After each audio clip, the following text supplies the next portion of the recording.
ଆଚ୍ଛା ଛାତ୍ରମାନେ ତମକୁ ଆଜି ସର୍ବପ୍ରଥମ ପ୍ରଶ୍ନ ହେଉଛି ଫଳ କାହାକୁ କୁହନ୍ତି? ତୁମେ କୁହ। ଫଳ ତ ମୁଁ ଜାଣିବାରେ ଗଛର ଫଳ। ଆଉ କଣ ଫଳ? ଆଚ୍ଛା ଆଉ କ'ଣ ଫଳ?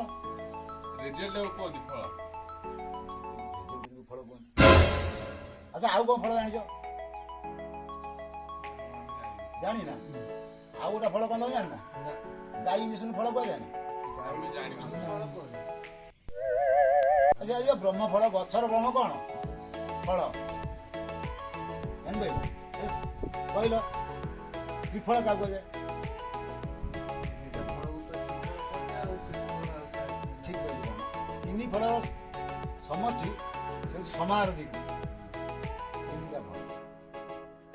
ଆଚ୍ଛା ଆହୁରି ଗୋଟେ ନୂଆ ପ୍ରଶ୍ନ ପଚରା ହବ। ଆଜ୍ଞା ଆଚ୍ଛା ଅଣ୍ଡା କିଏ ଦିଏ କୁହ? କୁକୁଡ଼ା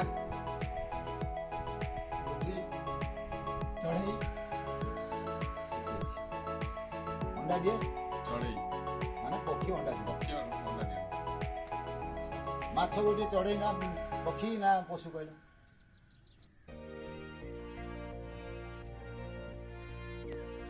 ତମର ତମର ଜାଣିନୁ। ଆଚ୍ଛା ଗୋଟେ ପ୍ରାଣୀ ପକ୍ଷୀ ନୁହେଁ କିଛି। ଆଚ୍ଛା ପ୍ରାଣୀ କାହାକୁ କୁହାଯାଏ ବା ପଶୁ କାହାକୁ କୁହାଯାଏ? ପଶୁ ଯାହାର ଚାରିଟା ଗୋଡ଼ ଥିବ।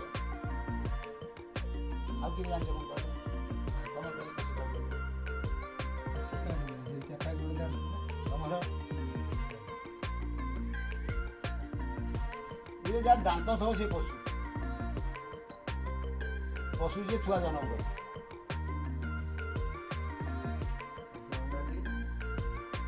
ଯିଏ ଅଣ୍ଡା ଦିଏ ସେ ପକ୍ଷୀ। କିନ୍ତୁ ମାଛ ଅଣ୍ଡା ଦିଏ ନା ଛୁଆ ଛୁଆ ଦିଏ କହିଲ? ଛୁଆ ଦିଏ। ଅଣ୍ଡା ଦିଏ। ମାଛ ଅଣ୍ଡା ଦିଏ କିନ୍ତୁ ସେ ପକ୍ଷୀ ଯାଇପାରିବ। ତାର ଦାନ୍ତ ଅଛି। ଦାନ୍ତ ଯାହାର ଅଛି ସିଏ ହେଲା ମାନେ ଆଚ୍ଛା କହିଲ ବାଦୁଡ଼ି ଅଣ୍ଡା ଦିଏ ନା ଛୁଆ ଦିଏ? ବାଦୁଡ଼ି ଅଣ୍ଡା ଦିଏ। ତାହେଲେ ବାଦୁଡ଼ି ଗୋଟେ ପକ୍ଷୀ ନା ପଶୁ? ପକ୍ଷୀ ବାଦୁଡ଼ି ପକ୍ଷୀ ତ ଅଣ୍ଡା ଦିଏ କହିଲ। କିନ୍ତୁ ବାଦୁଡ଼ିର ଦାନ୍ତ ଅଛି। ସେ ପକ୍ଷୀ ନୁହେଁ କି ପଶୁ ନୁହେଁ। କେମିତି ଅଣ୍ଡା ଦିଏ? ସେ ଅଣ୍ଡା ଦିଏ ତାର ଦାନ୍ତ ଅଛି। ମାଛ ଯେମିତି ଦାନ୍ତ ଅଛି ସେ ଅଣ୍ଡା ଦିଏ। କିନ୍ତୁ ପଶୁ ହେଉଛନ୍ତି ଜଣେ ସ୍ତନ୍ୟପାୟୀ ପ୍ରାଣୀ ଯିଏ ଦାନ୍ତରେ ସ୍ତନ୍ୟପାୟୀ ପ୍ରାଣୀ କିଏ କହିଲ? ଗୋଟେ ଉଦାହରଣ ଦେଲ। ଯାହାର ଦାନ୍ତ ଅଛି ସେ କ୍ଷୀର ଖାଆନ୍ତି ଆଉ କ'ଣ ଖାଆନ୍ତି?